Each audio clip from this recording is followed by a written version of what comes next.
This is Enki, the second oldest god in the Sumerian pantheon. The first is his father, Anu. The third is his younger brother, Enlil. Enki and Enlil also have a sister, Nin-Hersog. Enki means Lord Earth. En means Lord, Ki means Earth. He has quite a few names actually. One of those names is Nutty Mud. Another name for Enki is Ea, which is also what the Sumerians call the planet Neptune. But how would an ancient civilization have knowledge of the planet Neptune? Let me share something with you about the Sumerians. These are the people who gave us our knowledge about sexagesimal math, or 12-based mathematics, our clock, based on 12 hours, and a 12-month calendar, and even the knowledge of our 12 major constellations. So these people knowing about the planet Neptune is no far stretch of the imagination. Now let's get back to Enki, or Ea. Here's a brief overview of his story, which is really quite remarkable. Ea came here because his father-in-law, the previous king of heaven, had come to earth, fleeing from a coup led by Anu, Ea's father. By the way, this tale is told in a previous video I did, the Face on Mars story. Check it out if you get a chance. In the end, Anu and his two sons, Ea and Enlil, drew straws for lots. One would rule the earth, another would rule the host and be in charge of the operations, and the third would rule from heaven itself.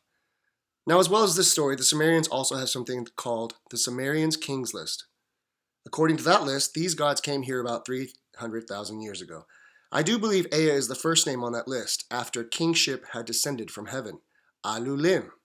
This name is interesting if you break it down and try translating its bits through the online Pennsylvania Sumerian Dictionary, or EPSD.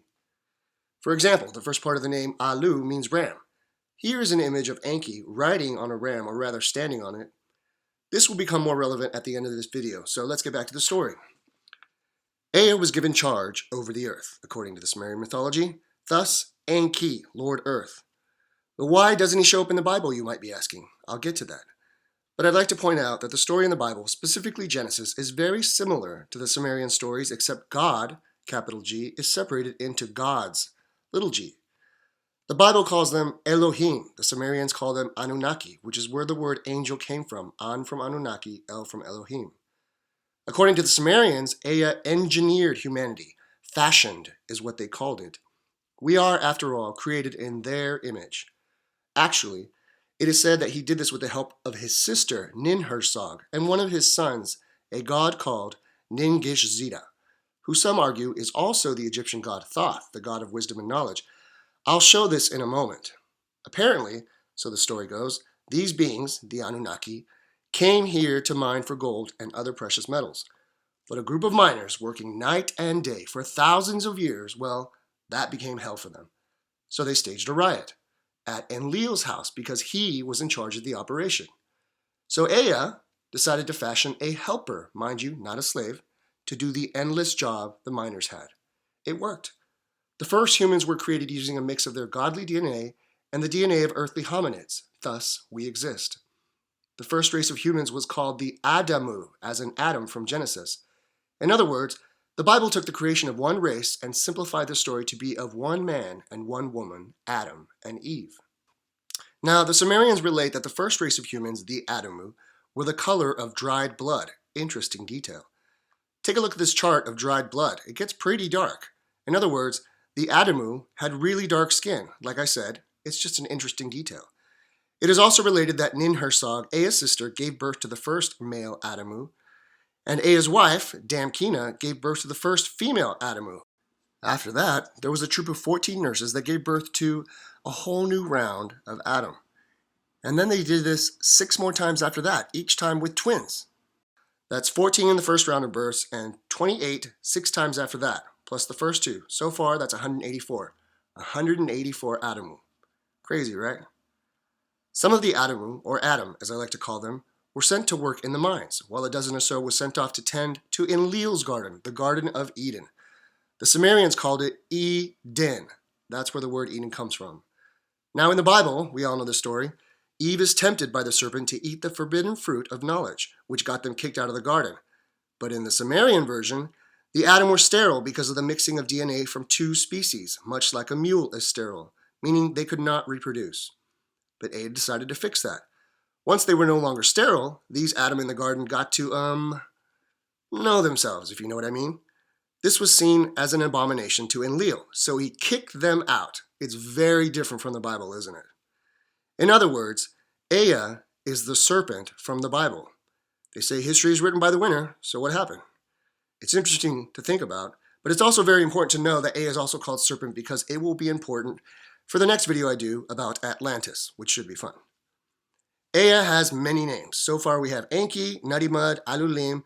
Let's check out some different cultures to see if he shows up there. Over in Egypt, we have the ancient god Khnum, who created man on the potter's wheel.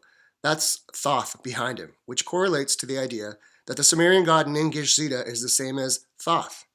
Khnum, like Ea, is also a water god, and he wears a ram's head. As previously mentioned, the first name on the Sumerian kings list, Alulim, has something to do with a ram. You see how they're related? The Greeks have a water god, Poseidon, the god of the seas, which is another epithet for Ea.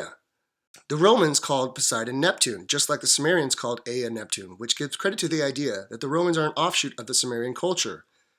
The next one is pretty easy, but somewhat controversial.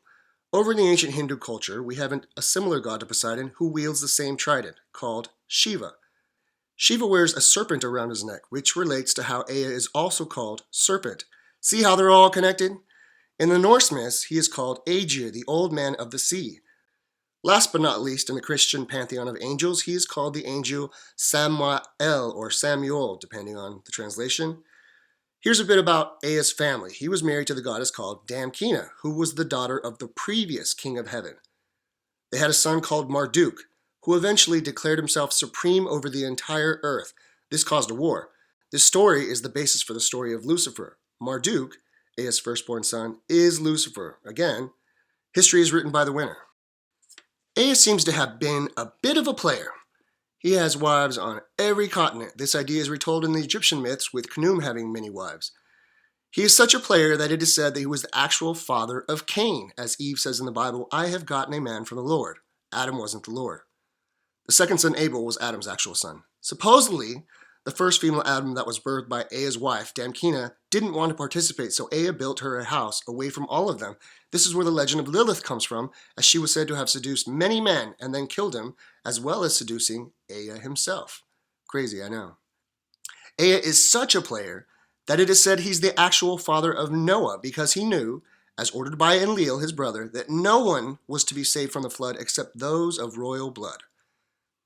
On a slight side note, one of my favorite details about Noah comes from the epic Gilgamesh. Gilgamesh was 1/3 god and 2/3 human. He was considered a giant because he towered over the other people. When he finally encounters Noah, called Utanapishtim in that story, they are the same height, meaning Noah was also a giant, which gives credence to the idea that Noah was actually a demigod, son of Ea. It's just some food for thought. This character, Ea, is so entrenched in the story of humanity, it's astonishing, really. So that's it for this video. It's all, well, mostly about Ea and the creation of humanity. If you're interested in reading more about this, I've self-published a book called The Days Before the Flood. It's available on blurb.com. You can find it by going to blurb.com and either typing my name, Michael David Moreno, or The Days Before the Flood. It's a collection of all the stories I could find about the biblical flood and everything that came to pass before that, all weaved together, because I thought I'd love a book with all these ancient stories together, but it didn't exist. So if you want something done, well, I did it myself. Certainly I added some creative glue, but I hope you'll check it out. I do love stories, and I think the stories are told in a more lighthearted manner. I absolutely love this stuff. So if you have any questions or comments or disagreements, I'm always down for a legit conversation. Thank you so much for watching.